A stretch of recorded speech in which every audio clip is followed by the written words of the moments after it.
humans were created by different extraterrestrial groups, and that is the truth. There were all of these gods that are basically just aliens. Whenever people say that these people believe in these gods, these people believe in these gods, all of that basically means is that these different people had different extraterrestrials, different aliens that they were visited by. The Babylonians had ancient maps. The Sumerians had maps of the solar system.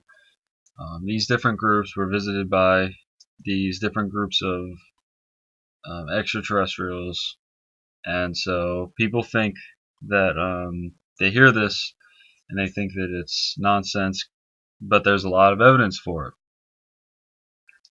So in the beginning, when these different planets, stuff like that were created,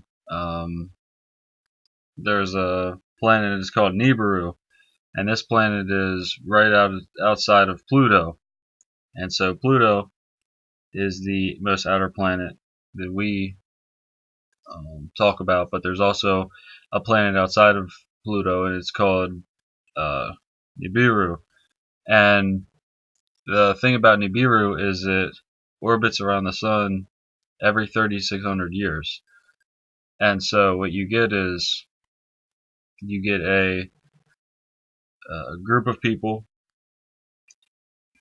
that a group of extraterrestrials that they make their way around this planet.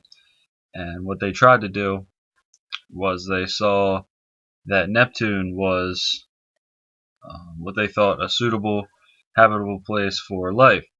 And so they shot a high velocity projectile at Neptune and thus created Uranus. And so that's why Uranus sits on its side. If you see Neptune, Neptune sits perfectly straight, and then Uranus sits at a tilt on its axis. And this is because Uranus was actually created from Neptune, and that experiment failed. So then when they kept going around in a few thousand more years, then they created this planet called, it was called Tiamat, and Tiamat was basically right outside of Mars. And so what you had was you had Earth, Mars, Tiamat, because there used to be there used to be life on Tiamat, and then it went from Tiamat, and then it went to Mars. And there's a lot of evidence that there was life on Mars because there's pyramids on Mars. Two, there's these different molecules and stuff like that for the introduction of carbon, hydrogen, all of these life-forming life-forming molecules and these types of things have already been found on Mars. And also, like I said, they have pyramids on Mars.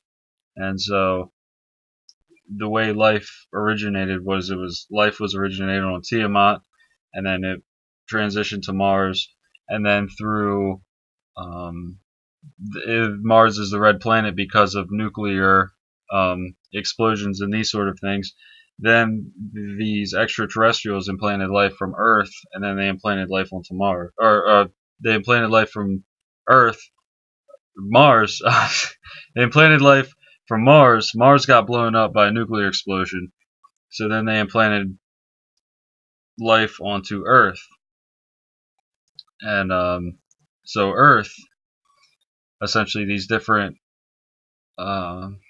alien groups came down and they put life onto Earth. Like the Egyptians have the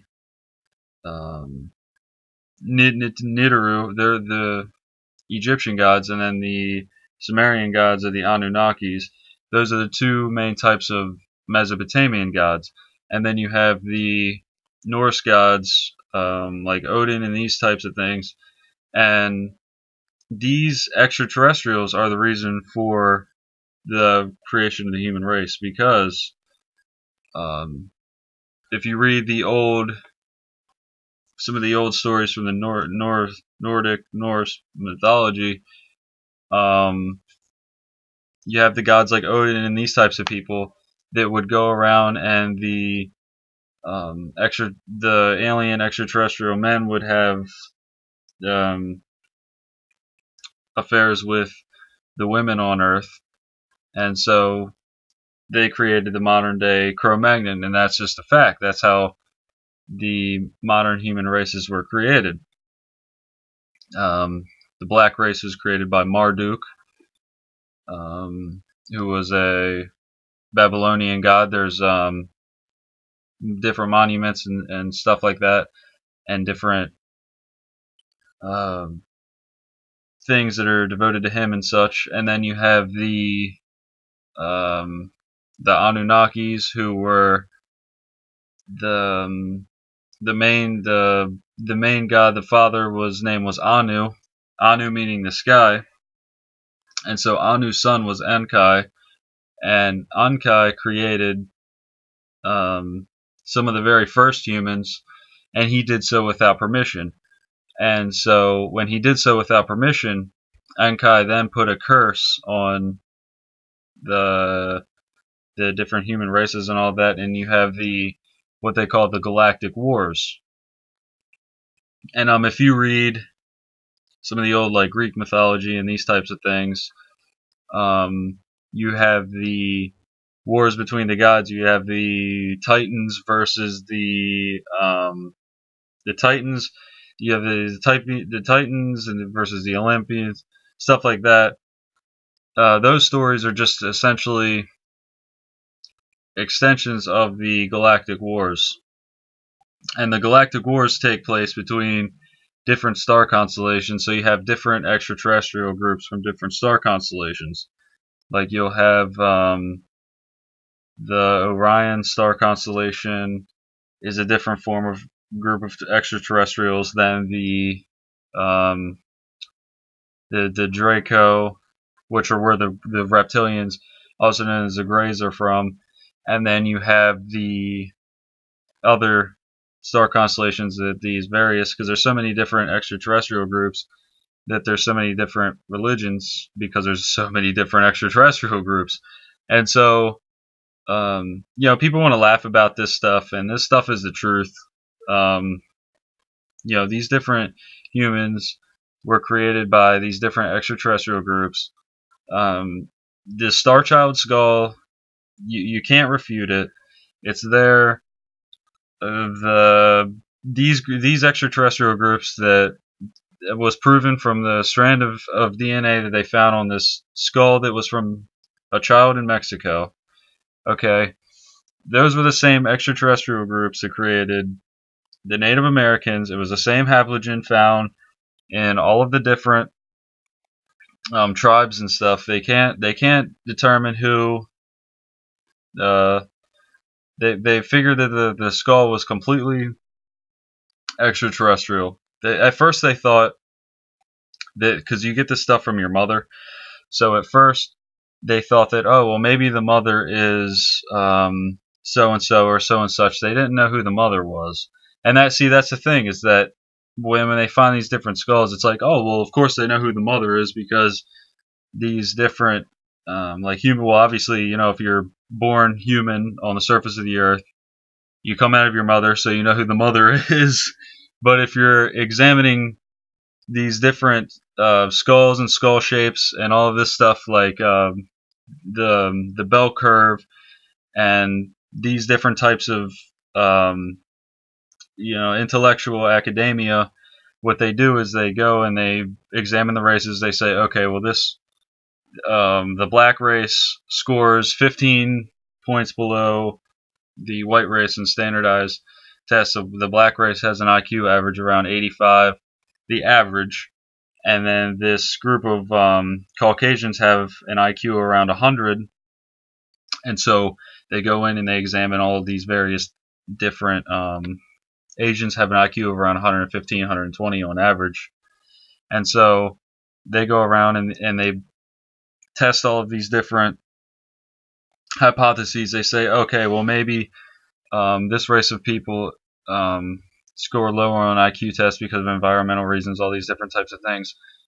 But anyway, that aside, the starchild skull was found.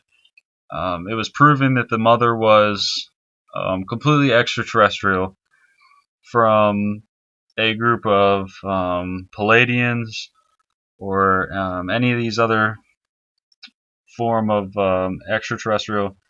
You can have your own opinions on this because they're not sure what we haven't advanced to the point where we can decide A, what type of extraterrestrial, and B, the genetic makeup of said extraterrestrial. And so the human races were created from extraterrestrials, aliens, and this is just a fact.